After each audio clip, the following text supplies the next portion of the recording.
लेने। आहा भरी वो जानती थी वोबन टैंक को समय चाहिए, लेकिन इस हालत में कंपनी का क्या होगा और उसकी अपनी सेहत का क्या। अगले कुछ दिनों में वान टैंक बिल्कुल बदली हुई लग रही थी। उसने कंपनी जाना बंद कर दिया, किसी भी काम से किनारा करने लगी, पूरा दिन विला में बंद रहती, शराब की बोतलों के साथ शराब के नशे में खुद को भुलाने की कोशिश करती। लेकिन अपराध बोध की धुंधली चेतना में बोनियन की आकृति और भी साफ नजर आती। बचपन में उसके पीछे पीछे घूमना, मीठी आवाज में बहन बहन कहना, जवानी की शरारतें, और आखिरकार वो दुबली पतली आकृति रात में एक कुत्ते की लाश को गले लगाए बेसहारा रो रही थी। उसका नाम मात्र का गोद लिया। भाई वायु विदेश से वीडियो कॉल करता है। स्क्रीन पर वो चेहरा देखकर जो कुछ हद तक नियान जैसा था, लेकिन जिसे उसने पैसों से ढाला था। वान टैंक को अचानक घृणा और अपराधबोध की तीव्र अनुभूति हुई। वो क्या कर रही है, एक विकल्प ढूंढ रही है। ये गोयू के साथ अन्याय है और नियान नियान का अपमान। वो बिना रुके स्क्रीन के दूसरी तरफ उस आज्ञाकारी चेहरे पर चिल्ला पड़ती है, जिससे गोयू डर जाता है। कुछ ही देर बाद वो गोयू को एक विदेशी बोर्डिंग स्कूल भेजने का प्रबंध करती है और उसे इतनी बड़ी ट्रस्ट फंड देती है कि वो जीवन भर बिना चिंता के रह सके। ईमेल में वो सिर्फ एक वाक्य लिखती है, माफ करना, मैं एक अच्छी बहन नहीं हूँ, अपनी जिंदगी जीऊं। वो इस विकल्प से रिश्ता तोड़ देती है, जैसे कि इससे वो अपने सगे भाई के साथ अपना कर्ज कम कर सकती है। कंपनी के कारोबार में गिरावट आने लगती है। शेयरधारक कड़वी शिकायतें करने लगते हैं। मीडिया पे अटकलबाजी करने लगता है कि सीईओ बो निजी कारणों से मानसिक रूप से टूट गई है। असिस्टेंट परेशान है, लेकिन दर्द और अपराध में डूबी वोबन टैंक को नहीं जगा सकता। और फिर एक गहरी रात को वोबन टैंक फिर से लिविंग रूम की कालीन पर गिर गई। नींद और जागने के बीच उसे लगा जैसे वोनियन उसके सामने खड़ा है, बिल्कुल सफेद शर्ट में, जवानी की तरह मुस्कुरा रहा है, बेहद तेज और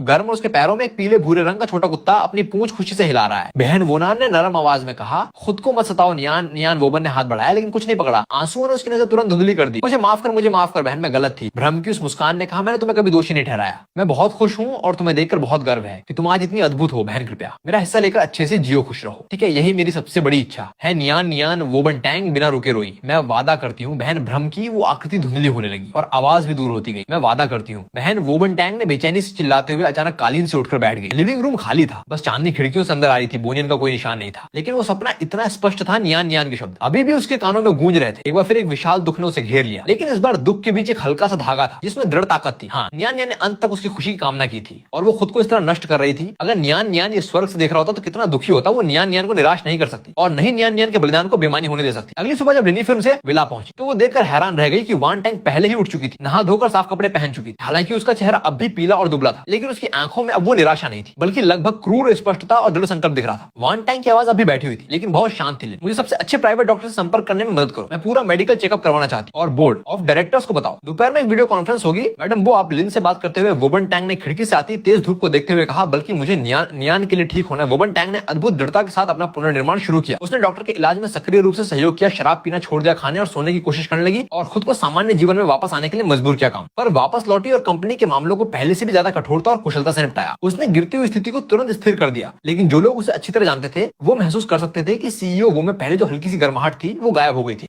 अब वो एक सटीक और बेरहम वर्किंग मशीन की तरह लगती थी, जैसे वो अपने अंदर के खालीपन को केवल अंतहीन काम से भर सकती है। हालांकि काम के बाहर उसने एक गुप्त और लंबी खोज शुरू कर दी। वो वोनियान के जीवन के सभी निशान ढूंढना चाहती थी। उस आखिरी समय के सभी निशान वो जानना चाहती थी कि उसने उन 5 महीनों को कैसे गुजारा था जब वो उससे दूर थी। सबसे पहले एक माध्यम के जरिए उसने सियांग को ढूंढा, जिसने ऑनलाइन पोस्ट किया था। एक शांत कैफे के प्राइवेट रूम में वोबन टैंक उस महिला से मिली जिसके भौहों में आजादी थी। सियांग ने जटिल भावनाओं के साथ वोबन टैंक की तरफ देखा, जिसमें सहानुभूति थी, तिरस्कार भी और एक पूर्वानुमेय समर्पण भी था। मैडम आखिरकार आप आ गए। सियांग ने आह भरी, मैंने आपको ढूंढा था, लेकिन आपके असिस्टेंट ने मुझे रोक दिया। मैंने सोचा था कि वाकई आपको नियान की कोई परवाह नहीं है। परवाह है। वोबन की आवाज गंभीर थी और उसमें बमुश्किल ध्यान देने योग्य कंपन था। मैं तो बस अंधी थी, एक बेवकूफ थी। कृपया मुझे बताइए नियान नियान के बारे में सब कुछ। सियांग ने अपने सामने इस मजबूत दिखने वाली महिला को देखा जिसकी आंखों में एक अथाह दुख छिपा था। उसका दिल पिघल गया। उसने बताना शुरू किया, उस गंदे बस्ती के हॉस्टल से लेकर नियान की मासूमियत और अक्खड़पन तक, जब वो बीमारी से खून की उल्टी कर रहा था लेकिन हॉस्पिटल जाने से मना कर रहा था। यहाँ तक कि जब उसने उसे मजबूर किया कि उसे टर्मिनल बीमारी है, तब उसने अपनी सारी बचत निकालकर उसे डॉक्टर के पास ले जाना चाहा। सियांग की आंखें लाल हो गई। वो कहती थी, मैं उसके लिए बोझ नहीं बन सकती। तुम्हारे लिए पैसे कमाना आसान नहीं है। मुझे अपनी रिपेयर दुकान खोलने के लिए रखना चाहिए। जब वो गया तो सिर्फ कुछ कपड़े और वो पुराना टेडी बियर ले गया। मैंने उसे बहुत ढूंढा, हर जगह जहाँ वो जा सकता था, हॉस्पिटल, पार्क, पुलों के नीचे, लेकिन ये शहर बहुत बड़ा है, मैं उसे नहीं ढूंढ पाई। सियांग पूरी रात जागती रही। अगर मैं उस समय और चौकस होती, अगर मैं उसे जबरदस्ती हॉस्पिटल ले जाती। वोबन टैंक चुपचाप सुनती रही। उसकी उंगलियां उसकी हथेली में गहराई तक धसी हुई थी। पता चला कि जब वो उसे नफरत कर रही थी, एक ऐसा अजनबी था जिसने उसे थोड़ी गर्मी और सुरक्षा दी थी और उसे खोजने की भी कोशिश की थी, जबकि वो उसकी अपनी बड़ी बहन थी। वोबन टैंक ने गहरी सांस ली और गंभीरता से कहा, धन्यवाद सियांग, उसके सबसे मुश्किल समय में उसकी मदद करने के लिए धन्यवाद। तुमने उसकी मदद की। तुम क्या चाहती हो या कोई मदद चाहिए? बिना हिचकिचाहट बोलो। सियांग ने सिर हिलाया। मुझे कुछ नहीं चाहिए। मैंने ये पोस्ट इसलिए नहीं की कि मुझे कुछ चाहिए। मैं तो बस चाहती हूँ कि सब जाने नियान नियान एक अच्छी लड़की थी। उसके साथ ऐसा गलतफहमी नहीं होनी चाहिए थी। मैडम, अगर आप सच में उसके लिए कुछ करना चाहती हैं तो अच्छे से जिए, उसे बेकार मरने मत दीजिए। सियांग की बातें सपने में नियान नियान के कहे गए शब्दों से बिल्कुल मिलती जुलती थी और उन्होंने वोबन टैंक के दिल पर जोर से प्रहार किया। वो कैफे से बाहर आई। वोबन टैंक सियांग द्वारा बताए गए सुरागों के अनुसार उस बस्ती में गई। कुछ साल बीत चुके थे। वो जगह अब गिरा दी गई थी और वहां नए मॉल बन चुके थे। वो उस हलचल भरे चौराहे पर खड़ी हो गई। ये कल्पना करने की कोशिश कर रही थी कि नियान नियान उन वर्षों में कैसे बचा रहा था। उस अपार लापरवाही से कैसे बचा था, कुछ मामूली सी कमाई पर कैसे खुश हो जाता था, उसके सीने में एक तेज दर्द हुआ। वो फिर से उन जगहों पर गई जिनका डायरी में जिक्र था, सुपरमार्केट, सब्जी मंडी, यहाँ तक कि उस पशु चिकित्सालय भी गई जहाँ के मैनेजर अब भी थे। वान टैंग ने वुनान की तस्वीर निकाली जो उसके फोन में 17 साल की उम्र की सेव थी। एक बेफिक्र होकर हंसती हुई तस्वीर मैनेजर ने बहुत देर तक गौर से देखा, फिर से रिलाया। हर दिन बहुत सारे पालतू जानवर क्लिनिक आते हैं, उसे याद नहीं। वान टैंग हार नहीं मानी, उसने चांग शेंग की शक्ल बताई, एक बेज रंग का छोटा मिक्स नस्ल का कुत्ता जो एक पैर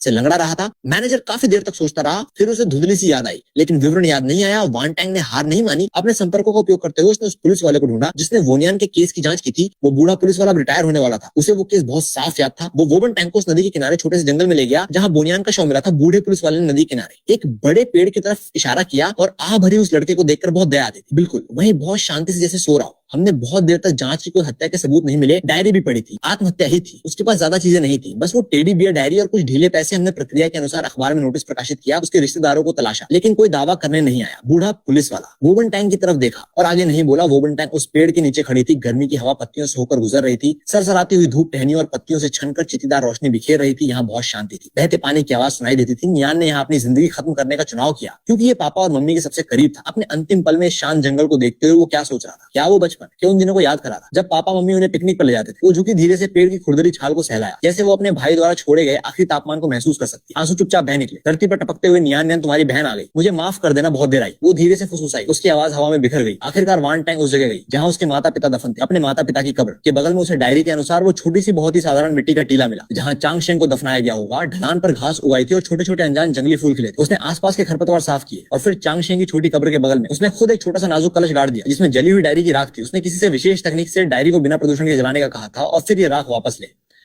आई थी। उसने उस छोटी सी मिट्टी को सहलाते हुए धीरे से कहा, चांग शेंग, उन आखिरी दिनों में नियान के साथ रहने के लिए शुक्रिया। अब कृपया यही नियान के साथ रहना। पापा और मम्मी के साथ ये सब करने के बाद वोबन टैंग अपने माता पिता की कब्रों के सामने खड़ी हो गई। उसने पत्थरों पर लगे माता पिता की दयालु तस्वीरों को देखा और 3 बार गहरा सिर झुकाया। उसकी आवाज शांत और दृढ़ थी, पापा मम्मी, मुझे माफ करना, मैंने अपने भाई की अच्छे से देखभाल नहीं की, लेकिन मैं आपसे वादा करती हूँ आगे से मैं अच्छे से जीऊंगी। नियान के हिस्से को भी शामिल करते हुए मैं अच्छे से जीऊंगी। मैं कुछ ऐसा करूंगी जिससे नियान के जाने का मतलब बने। शहर वापस आकर वान टैंग ने एक बड़ा फैसला किया। उसने प्रेस कॉन्फ्रेंस बुलाई और घोषणा की कि वो अपनी अधिकांश व्यक्तिगत संपत्ति नव स्थापित चैरिटी फाउंडेशन नियान चांग शेंग को दान कर दे। ये फाउंडेशन मुख्य रूप से 2 क्षेत्र पर ध्यान केंद्रित करेगा। एक, कैंसर से पीड़ित गरीब किशोरों को वित्त पोषित करना, उन्हें चिकित्सा खर्च और मनोवैज्ञानिक सहायता प्रदान करना, और दूसरा, आवारा जानवरों को बचाना, बचाव केंद्र स्थापित करना और मानकीकृत गोद लेने की प्रणाली बनाना। प्रेस कॉन्फ्रेंस में वान टैंग ने पहली बार सार्वजनिक रूप से अपने भाई वोनान का जिक्र किया। बहुत अधिक विवरण में गए बिना उसने बस इतना कहा, मेरे भाई वोनान को जीवन में अजनबियों से दया मिली और उसने जीवन के उतार चढ़ाव और कठिनाइयों का भी अनुभव किया। इस फाउंडेशन की स्थापना उन्हें याद करने के लिए है और उन लोगों की मदद करने के लिए है जो उनकी तरह दर्द और कठिनाइयों का सामना कर रहे हैं। मैं उम्मीद करती हूँ कि हर जीवन के साथ नम्रता से व्यवहार किया जाए और दया का हर कार्य अमर रहे। उसके इस कदम ने व्यापार जगत को हिलाकर रख दिया और आम लोगों के दिलों को छू लिया। जो लोग पहले उस पर सवाल उठाते थे और मजाक उड़ाते थे, वो धीरे धीरे समझ और प्रशंसा से बदल गए। लोगों ने अंततः समझा कि उस बेरहम सीईओ जेफेबियो के पीछे एक गहरा दर्द और मुक्ति छिपी थी जो उसके दिल पर अंकित थी। फाउंडेशन का काम तेजी से शुरू हुआ। वान टैंग ने व्यक्तिगत रूप से भाग लिया, प्रोजेक्ट की समीक्षा में हिस्सा लिया, हॉस्पिटल में सहायता प्राप्त बच्चों से मिलने गए, बचाव केंद्रों का दौरा किया और उन छोटे जानवरों को देखा जो गोद लिए जाने का इंतजार कर रहे थे।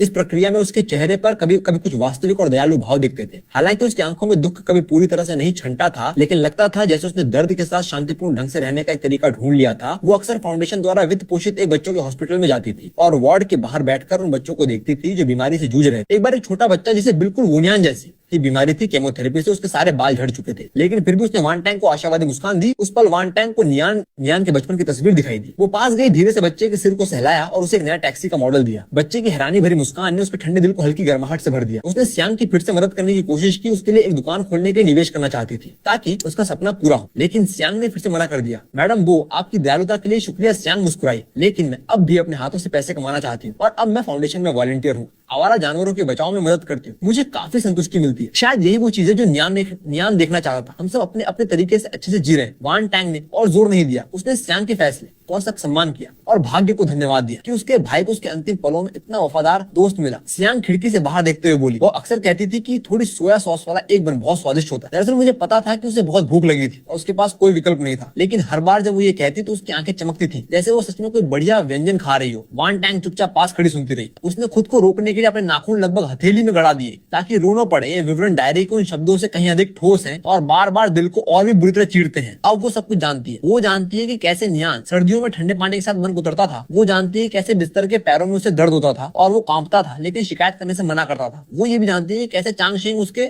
सबसे दुख के पलों में अपनी नम जीभ से उसके आंसू चाटता था। उसने सियांग से उस बस्ती का पता पूछा जहाँ नियान नियान पहले रहता था। हालांकि वो बहुत पहले ढहा दी गई थी और अब वहाँ ऊंची इमारतें हैं। वो अक्सर वहाँ गाड़ी चलाकर जाती है, सड़क के किनारे खड़ी होती है, कुछ नहीं करती, बस उस नए अपार्टमेंट को देखती रहती है और कल्पना करती है कि उसका भाई उस समय अपने बीमार शरीर को घसीटते हुए यहाँ कैसे झेल रहा था कंपनी के मामले। वो अब भी व्यवस्थित ढंग से संभालती है लेकिन उसमें पहले वाली ऊर्जा नहीं रही। जैसे थोड़ी शांत पड़ गई हो, उसने सारी शक्तियां बांट दी। अब वो पहले की तरह हर चीज पर खुद नजर नहीं रखती। बाहर के लोग कहते हैं कि भाई के मामले के बाद सीईओ की आंखें खुल गई और वो पूरी तरह से चैटिंग में लग गई। सिर्फ उसका असिस्टेंट लिन जानता है कि वान टैंक के दिल में कभी सच्ची शांति नहीं आई। उसके स्टडी में उस डायरी की फोटोकॉपी के किनारे घिसे हुए हैं और उसके बगल में लिवर कैंसर के उपचार, पैलिएटिव केयर, साइकोलॉजिकल इंटरवेंशन पर दस्तावेजों का ढेर है। जैसे वो बहुत लंबे समय से एक शोध कर रही हो और उस शोध का विषय उसका वो भाई है जिसके प्रति उसकी बहुत बड़ी कर्ज है। उद्देश्य लगता है अपने दिमाग में बार बार उस अतीत को संशोधित करना है जिसे वो अब बदल नहीं सकती। समय बीतता गया, पलक झपकती उस डायरी की लाइव स्ट्रीमिंग को 3 साल बीत गए जिसने पूरे देश को दिला कर रख दिया था। न्यान चांग फाउंडेशन ने हजारों परिवारों की मदद की थी। वान को कई सम्मान भी मिले थे लेकिन एक बरसात की शाम को उसे एक फोन आया जो एक सैनिटोरियम से था। वो उसका गोद लिया भाई वायु था जो विदेश से एक अंतर्राष्ट्रीय कॉल थी। फोन पर वायु की आवाज हिचकती हुई और चिंतित थी। बहन, मैं तुम्हारे विदेशी घर में पुरानी चीजें समेट रहा था तो मुझे बहुत छुपी हुई फोटो एल्बम मिली। उसमें बोनान के बचपन की तस्वीरें हैं और कुछ डायरी के पन्ने हैं जो तुमने जवानी में लिखे थे और कभी किसी को नहीं दिखाए। मैंने वो चीजें देखी और मुझे कुछ बातें पता चली। हो सकता है तुम भी भूल गई थी। वो माता पिता की मौत से पहले और बाद की कुछ धुंधली बातें हैं जैसे कोई जानबूझकर छुपाया हुआ सच हो। फोन पकड़े वोबन टैंक का हाथ थोड़ा कौंपा। बारिश की बूंदें खिड़की के शीशे पर टकरा रही थी जिससे वो बेचैन हो गई। उसने वायु से वो सामान वापस भेजने को कहा। कुछ दिनों बाद पैकेज आया। फोटो एल्बम के अलावा कुछ पीले पड़ चुके कागज थे। वो वोबन टैंक की किशोरावस्था के नोट्स थे। लिखावट थोड़ी जल्दबाजी थी। उसके मन के उथल पुथल को देखा जा सकता था। उसे याद आया वो रात थी जब उसके माता पिता का कार एक्सीडेंट हुआ था। उनके बीच बहुत तीखी बहस हुई थी। ये बहस कंपनी के एक महत्वपूर्ण निर्णय को लेकर थी।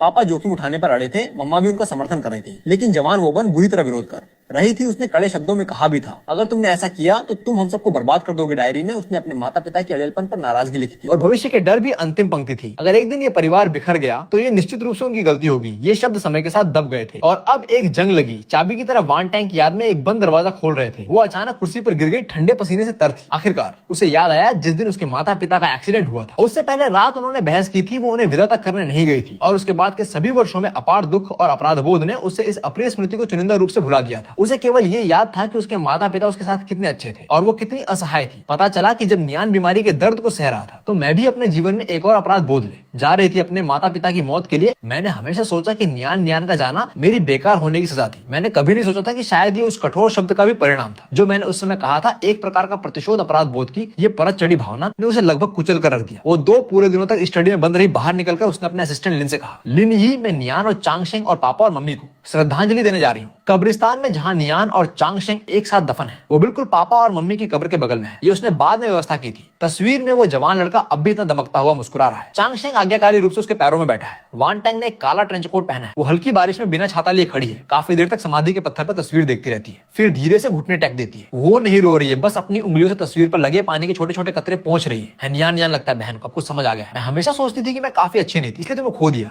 अब सोचती हूँ तो शायद पहले से ही हमारे परिवार का भाग्य एक मुश्किल रास्ते पर धकेल दिया गया था। पापा को जोखिम लेना था, मम्मा ने उनका समर्थन किया। मैं उस समय बहुत जिद्दी थी और तुम्हारी दुर्भाग्यपूर्ण बीमारी ये सब मिलकर वही बना जो बाद में हुआ। बहन ने गलती की, उस छोटी सी उम्र में बकवास कहकर गलती की। उन बात के वर्षों में सिर्फ खुद को साबित करने के बारे में सोचकर गलती की कि तुम नाटक कर रहे हो और सच्चाई जानने के बाद सिर्फ खुद को यातना देना जानती थी। लगभग तुम्हारी आखिरी इच्छा भूल गई थी। तुमने कहा था कि तुम चाहते थे कि मैं हमेशा खुश रहूं। पहले बहन को लगता था ये बिल्कुल असंभव है, तुम्हारे बिना मेरी खुशी कहाँ। ये कहते हुए वो रुक गई। बारिश उसके बालों से बह रही थी और आंसुओं के साथ मिल रही थी जिन्हें वो अंत में नहीं रोक सकी। लेकिन अब बहन कोशिश करना चाहती है। करके दिखाऊंगी। मैं तुम्हारे लिए नियान चांगेन की देखभाल करती रहूंगी, तुम्हारे जैसे और बच्चों की मदद करूंगी। मैं अपनी पूरी कोशिश करूंगी कि कंपनी एक ऐसी जगह बने जो और लोगों की मदद कर सके। मैं अपने अब के जीवन को सच में स्वीकार करने की कोशिश करूंगी जिसमें वायु भी शामिल है। उस बच्चे ने भी मुश्किलें देखी हैं। नियान हो सकता है बहन कभी खुद को पूरी तरह माफ न कर पाए लेकिन बहन तुमसे वादा करती है कि वो फिर से अतीत में नहीं दबेगी। मैं तुम्हारी यादों को संजोकर अच्छी तरह और गंभीरता से जीऊंगी। शायद यही वो चीज है जो तुम देखना चाहते हो ना। वो झुकी और धीरे से अपना माथा ठंडी कब्र के पत्थर पर टिका दिया जैसे वो जीवन और मृत्यु के पार से आने वाले जवाब को महसूस कर सकती।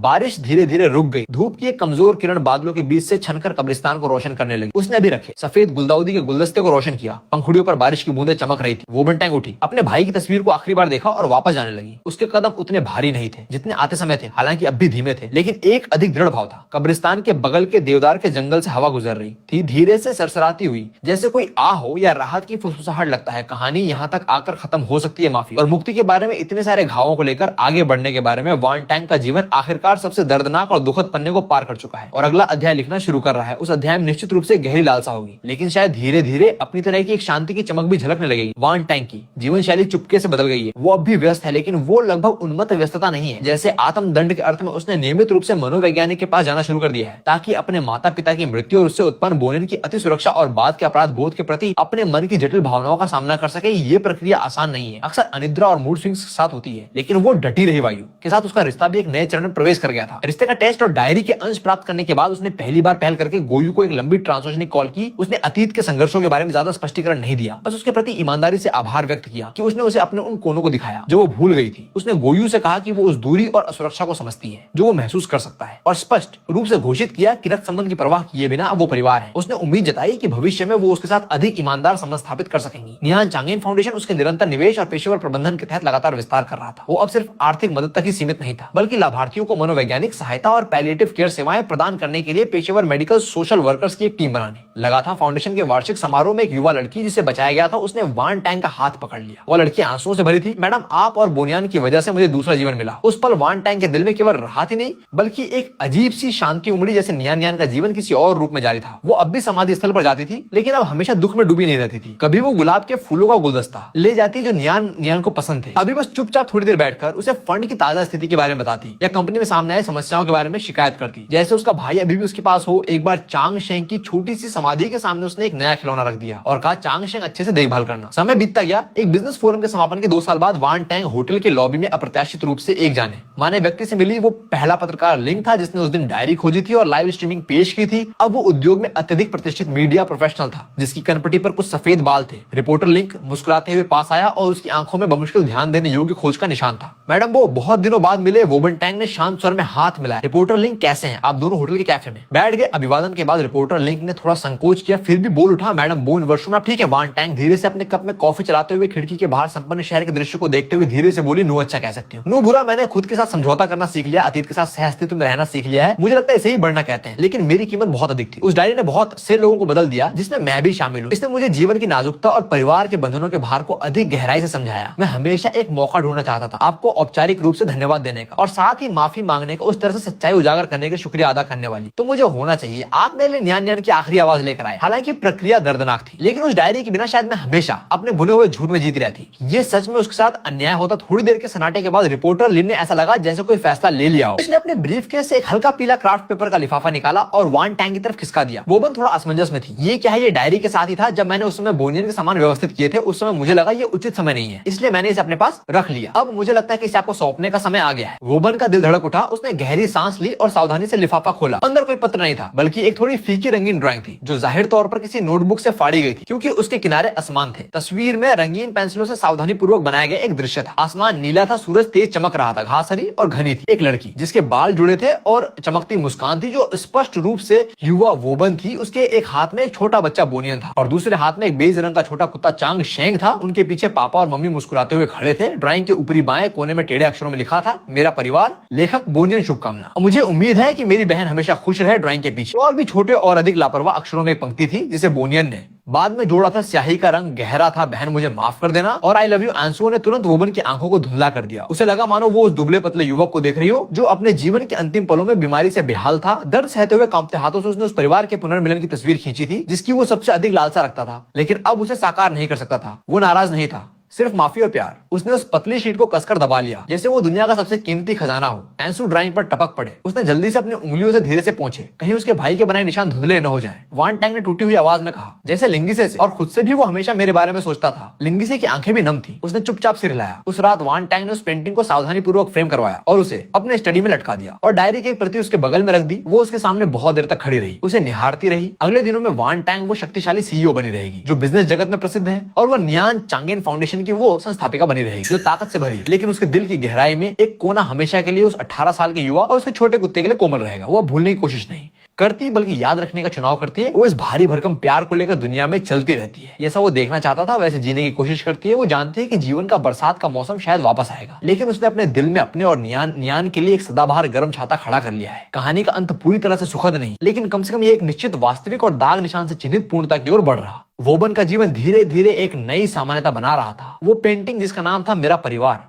उसके दिल के सबसे गहरे कोने में सबसे ठंडे हिस्से को रोशन करने वाली एक छोटी सी किरण की तरह थी। उसने दुख को तो नहीं मिटाया, लेकिन चमत्कारिक रूप से उस तीव्र अपराधबोध के एक हिस्से को दूर कर दिया। उसे एहसास हुआ कि नियान ने उसे न केवल दर्द और पछतावा दिया था, बल्कि इतना शुद्ध प्यार और आशीर्वाद भी दिया था। इस पहचान ने उसे सच में आगे बढ़ने की ताकत दी। उसने केवल काम ही नहीं बल्कि अपने जीवन की अधिक सक्रिय रूप से योजना बनाना शुरू कर दिया। उसने अपनी जवानी की पसंदीदा ऑयल पेंटिंग फिर से शुरू कर दी। उसने वीकेंड पर एक शौक क्लास में दाखिला लिया। पेंटिंग स्टूडियो से तारपीन की गंध आती थी और ब्रश को कैनवास पर लगाने की अनुभूति ने उसे एक लंबे समय से भूली हुई शांति दी। वो परिदृश्य बनाती थी, स्थिर जीवन बनाती थी, लेकिन उसने कभी इंसानों को बनाने की कोशिश नहीं की। खासकर अपने परिवार को वो पेंटिंग नियान की अनोखी थी। वो उसे खराब नहीं करना चाहती थी। वायु के साथ उसका रिश्ता भी अधिक स्वाभाविक हो गया था। कॉलेज से स्नातक होने के बाद वायु ने देश वापस आकर विकास करने का फैसला किया। वो ग्रुप में नहीं आया, बल्कि अपनी क्षमता के दम पर एक टेक पब्लिशिंग कंपनी में शामिल हो गया। वोबन टैंग ने उसके फैसले का सम्मान किया। केवल जब वो करियर के उलझनों में होता तो वो एक अनुभवी व्यक्ति के रूप में उसे सलाह देती थी, आदेश नहीं। कभी कभी वो एक साथ खाना खाते और काम और जीवन के बारे में बात करते, जैसे एक सामंजस्यपूर्ण संबंध वाले भाई बहन। एक बार वायु अपनी प्रेमिका को उससे मिलवाने लाया। वो लड़की थोड़ी घबराई हुई थी। वान टैंग ने दयालुता से मुस्कुराते हुए उसे एक लाल लिफाफा थमाया और कहा, अच्छे से रहना, एक दूसरे को समझना। उस पर उसे लगा जैसे अगर नियान अभी भी होता तो बड़ी बहन के नाते वो भी। शायद ऐसे ही दृश्यों का अनुभव करती नियान चांगसेन फाउंडेशन का प्रभाव दिन पर दिन बढ़ता गया। उन्होंने देश के प्रमुख चिकित्सा अनुसंधान संस्थानों के साथ सहयोग करना शुरू कर दिया। लिवर कैंसर का जल्द पता लगाने और लक्षित दवाओं के अनुसंधान के लिए वित्त पोषण किया। वोबन टैंग अब केवल एक निवेशक नहीं थी, बल्कि व्यक्तिगत रूप से कुछ प्रोजेक्ट की चर्चाओं में भाग लेती थी और मरीजों के परिवार के दृष्टिकोण से सलाह देती थी। एक प्रोजेक्ट मूल्यांकन बैठक में एक युवा शोधकर्ता ने उत्साहपूर्वक एक नई डिटेक्शन तकनीक पर रिपोर्ट दी। इस तकनीक से शुरुआती लिवर कैंसर का पता लगाने की दर 30% तक बढ़ने की क्षमता है। यह सुनकर वान टैंग की आंखें नम हो गईं। उसे याद आया नियान को बहुत देर से डायग्नोज हुआ था। उसने अपनी हथेली को जोर से दबाकर भावनाओं के उथल पुथल को दबाया और दृढ़ता से इस तरह के शोध का समर्थन करने का फैसला किया। समय शांति से बीतता रहा। एक शरद ऋतु की दोपहर तक जब वान टैंग को सैनिटोरियम से एक फोन आया, ये वायु के बारे में नहीं था बल्कि सियांग के बारे में था। मैडम सियांग बीमार पड़ गई थी। ये माइल्डिया का नतीजा था और उनकी हालत बहुत अच्छी नहीं थी। वो आपसे मिलना चाहती थी। वान टैंग ने तुरंत अपनी सारी प्रतिबद्धताएं रद्द कर दी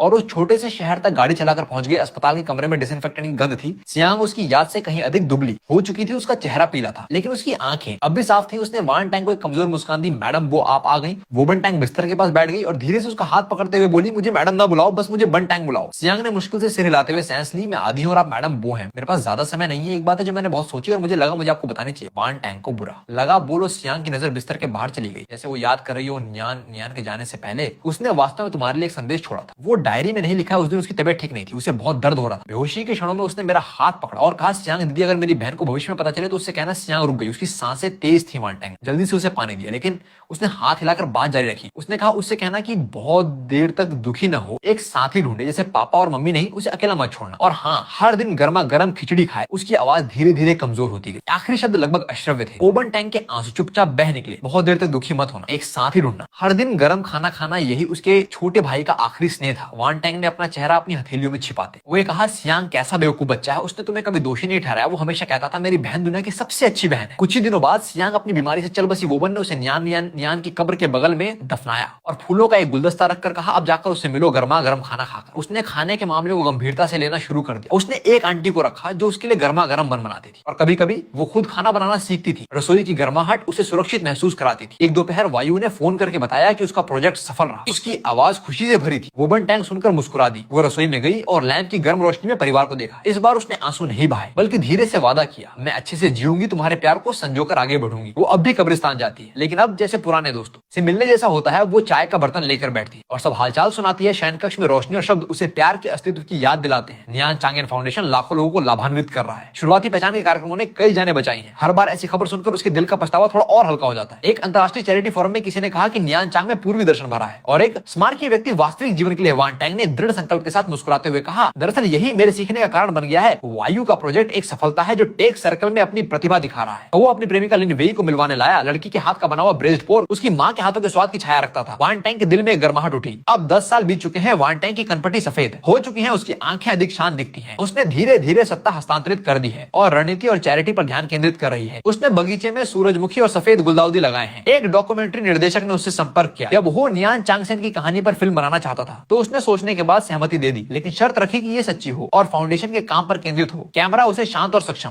दिखाता है। जब वो फाउंडेशन के बारे में बात करती है तो उसकी आंखें चमकती हैं। आप उस छाया से कैसे बाहर आई, ये बाहर आना नहीं, ये सीखना है कि इसे अपने साथ कैसे रखना है। जिन लोगों से हम प्यार करते हैं वो हमारा हिस्सा बन जाते हैं। नियान चांगसेन लालसा के साथ जीवन की अधिक संभावनाएं पैदा कर रहा है। डॉक्यूमेंट्री ने एक चुपचाप प्रतिक्रिया पैदा की। उसकी कहानी टूटने के बाद पुनर्निर्माण के लिए एक मॉडल बन गई। वायु की शादी, वो मंच पर नवविवाहितों को देखती है और नियान के लिए आरक्षित काम के बारे में सपना देखती है। कुछ लोग भले ही उपस्थित न हो सके लेकिन हमारे लिए जरूर खुश होंगे। बहन तुम्हें खुश रहना है। वोमन टैंक दादी बन गई। अपनी पोती नियान को गोद में लिए छोटी बच्ची की आंखें याद में नियान से मिलती है। वो घुमक्कड़ को धक्का देकर सूरजमुखी के बीच टहलाती है। देखो ये दादा और चांग शेंग है, तुमसे बहुत प्यार करते हैं। जब नियान 3 साल की हुई तो उसने साफ साफ दादी कहा। उसके दिल में एक कमजोर सी आवाज तैर गई। उसने उसके साथ समय बिताते हुए परियों की कहानियां सुनाना शुरू किया, लेकिन उसने कभी उस भारी नाम का उल्लेख नहीं किया। उद्योग में एक रोल मॉडल बन गई। नियान चांग शेंग को याद करते हुए अंधेरी रात की शक्ल जानकर वो पीछे हट गई। बगीचे की देखभाल करती, फूलों को खिलते और मुरझाते देखती। नियान ने सबसे चमकीले तारे की तरफ इशारा किया। दादी, दिल चमक रहा है। वोमन टैंक ने धीरे से कहा, शायद दादा हमें देख रहे हैं। 70वां जन्मदिन। वायु ने एक हैंडमेड फोटो एल्बम भेंट किया। पहले पन्ने पर लिखा था मेरी पारिवारिक आध्यात्मिक फिल्म नियानिन ने लिखा, परदादा और परदादी दादा चांगेन और हम आखिरी पन्ने खाली थे। फिर उसे उन्हें भरने के लिए ले गई। आगे के दिन हम साथ मिलकर भरेंगे। वान टैंग ने धीरे से अपनी उंगलियों से तस्वीर को सहलाया। उसकी आंखें नम थीं, लेकिन उसके होठों पर मुस्कान थी। ये उपहार उसे बताता है कि नियान को कभी भुलाया नहीं गया है और वो परिवार की यादों में गर्मजोशी से एकीकृत हो रहा है। उसने नियान की पुरानी चीजों को व्यवस्थित किया और उन पर लेबल लगाए ताकि नियान किन को पता चले कि परिवार कहां से आया है। अंत में वो प्रेसिडेंट गो, जिसने अपना पूरा जीवन चैरिटी के लिए समर्पित कर दिया था, ने शांति से अपने बुढ़ापे का आनंद लिया जाने से पहले वो बिना रुके रोई, पापा मामा नियान तुम मुझे लेने आ गए, मुझे माफ करना। मैंने नियान की अच्छे से देखभाल नहीं की। उसने कभी ऐसी बुजुर्ग औरत नहीं देखी थी तो इतना दिल दहला देने वाला रो सकते हो। लेकिन जब वो गई तो प्रेसिडेंट बहुत शांत थी और उसके चेहरे पर एक बच्चे जैसी संतुष्ट मुस्कान थी।